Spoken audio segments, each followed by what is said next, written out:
शरीर का नाम आनंदिता है, पर मन में विचारों का शोर बहुत ज्यादा है, ये थमता ही नहीं। कृपया मार्गदर्शन कीजिए। मन का काम ही है ना सोचना, मन का काम ही है विचारों की ऊहापोह में पड़े रहना। मन जब अव्यवस्थित होता है तो ऐसा ही होता है। कबहू मनुआ ऊब चढ़त है, कबहू जाए प्याले, लोभी मनुआ थिर न रहते है, चारे कुंटा पाले। चारों दिशाओं में ये मन भागता रहता है, भागता रहता है, भागता रहता है, और बहुत कुछ सोचता है। कभी बीते हुए समय का, कभी आने वाले समय का, क्या होगा क्या होगा, यहां भी समस्या, यहां भी और सब समस्याएं अपने मन में भर लेता है। ये मन का एक, जिसे हम कहेंगे ना, प्राकृतिक सहज रूप होता है। अगर विचारों की इस भीड़ से मुक्त है तो या तो वो 6 महीने से छोटा बच्चा, या तो कोई संत। बीच वाले सारे परेशान है इस मन से। अब इस मन को सही दिशा देने की आवश्यकता है और इसकी दशा सुधारने की आवश्यकता है। तो उसके लिए 2 चीजें आप करिए। एक, बहुत अच्छे से प्राणायाम सीखिए और करिए। और सच बात यह है, अगर आप प्राणायाम ठीक से करने लग जाएं, और वो तभी होगा जब आपके आसन भी साथ में उतने अच्छे हों, आपका ये जो डायफ्राम मसल है मजबूत हो, आपकी मांसपेशियां मजबूत, आपकी लंबर माने जो कमर है वो खूब कसी हुई हो, स्वस्थ हो, कि आप सीधे बैठ सके, और फिर सही तरीके से प्राणायाम करें। और दूसरे समय में चिंतन सत्य असत का करें। अब ये बड़ी अद्भुत बात होती है, इतना चैलेंजिंग है, खास करके वेदांत का विषय इतना चैलेंजिंग है, उसको समझने के लिए ना पूरी खोपड़ी घुसानी पड़ती है उसमें, तब जाके समझ आती। तो कुछ ऐसा जो चैलेंजिंग हो ब्रेन के लिए, ऐसा विषय को पढ़ना, स्वाध्याय माने नया कुछ सीख रहे हैं आप। अब जब आप नया सीख रहे हैं, वेदांत दर्शन को समझ रहे हैं, और साथ साथ आपका प्राणायाम चलता है, तो धीरे धीरे क्या है, मन बड़ा ही समझदार हो जाता है। तो धीरे धीरे ये जो इसकी दौड़े हैं ना, लेफ्ट राइट जो जाता है, ये फिर अपने आप बंद हो जाती है। मन बस आवे नानका, कब जे पूर्ण कृपा होए। किसकी? एक ऐसा संत जो सिखाए तुमको कि बैठना कैसे है।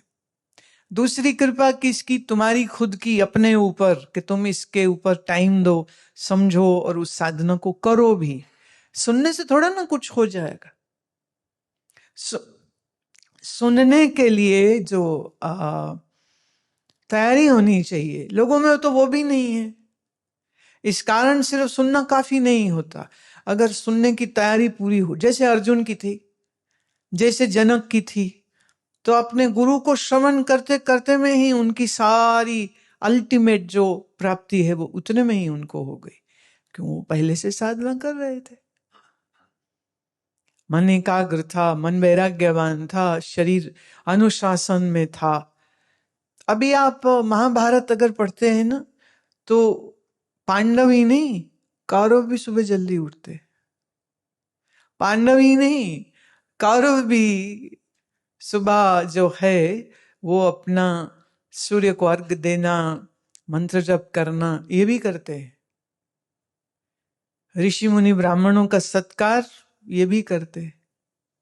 अब महाभारत में आप पढ़िए उसको, तो ऋषि वेद व्यास जब जब उनकी सभा में आते हैं, दुर्योधन जैसा अहंकारी भी ये जानता है कि ऋषि आए तो उठ के खड़े हो जाते, चरण वंदना करते, खुद नीचे बैठते, उनको ऊंचा बैठाते और उनके आदेश का पालन करने की कोशिश करते।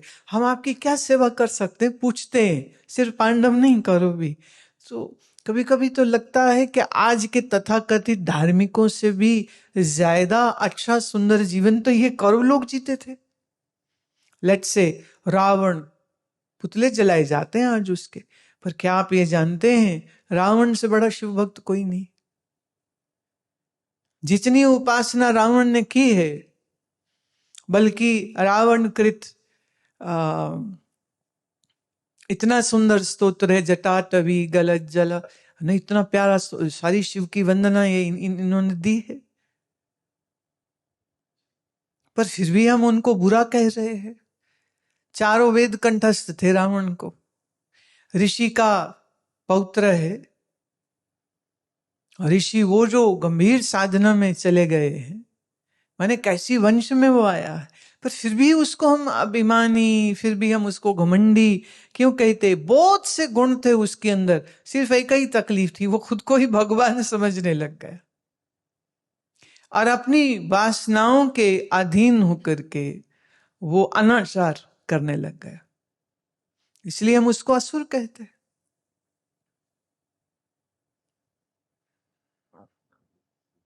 बहुत सारी बातें ऐसी हैं ना कि बड़ा इजी है पॉइंट आउट करना, रावण बड़ा बुरा था। अरे रावण का जीवन तो देखो, शिव को प्रसन्न किया, स्वर्ण की जो किला उन्होंने देवी के लिए, अपनी पत्नी के लिए तैयार किया था, वो रावण की भक्ति से प्रसन्न होकर उसको दे दिया था, चल तू ले ले।